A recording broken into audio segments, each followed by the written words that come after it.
फासेपारधी समाजाच्या मुलांची अमरावती जिल्ह्यात प्रश्नचिन्ह। तर आदिवासी आश्रमशाळेत राज्यस्तरीय बाल साहित्य संमेलनाचे आयोजन करण्यात आले।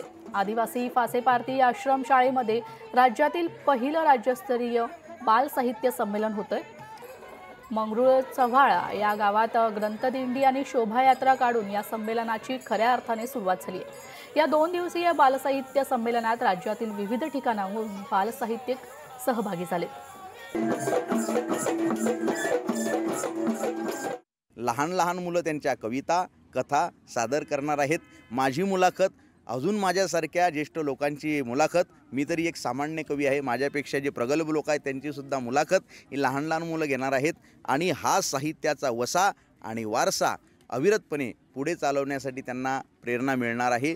त्यामुळं हे साहित्य संमेलन असंच फुलत राहो, बहरत राहो एवढाच आशावाद व्यक्त करतो। आणि येवले शेरोप लाविले द्वारी तिचा वेणू गेला गगनापरी या आश्रमशाळेचा आदर्श घेऊन महाराष्ट्रभर सुद्धा सगळ्या ठिकाणी, बऱ्याच ठिकाणी अशा साहित्य संमेलनाचं नियोजन आयोजन मोठमोठ्या लोकांनी करणं गरजेचं आहे। या बाल साहित्य संमेलनामध्ये जे कथा असेल, कादंबरी असेल, कविता असेल, या बाल साहित्य संमेलनाबरोबर विद्यार्थ्यांना गोडी निर्माण व्हावी बाल साहित्य संमेलनाची, याच हेतूनं या संमेलनाची रूपरेषा आखली आणि मुलांचा बुद्धीचा विकास व्हावा, लहान मुलांना मोबाईलपासून दूर ठेवावं आणि पुस्तकी ज्ञान वाढवावं, हाच या बाल साहित्य संमेलनाचा मूळ उद्देश आहे। म्हणून या बाल साहित्य संमेलनामध्ये इतर जिल्ह्यामधून पूर्ण महाराष्ट्रभरातल्या मुलांच्या म्हणजे उत्कृष्ट शाळेमधल्या मुलांना सुद्धा भाग घेता आला आणि हे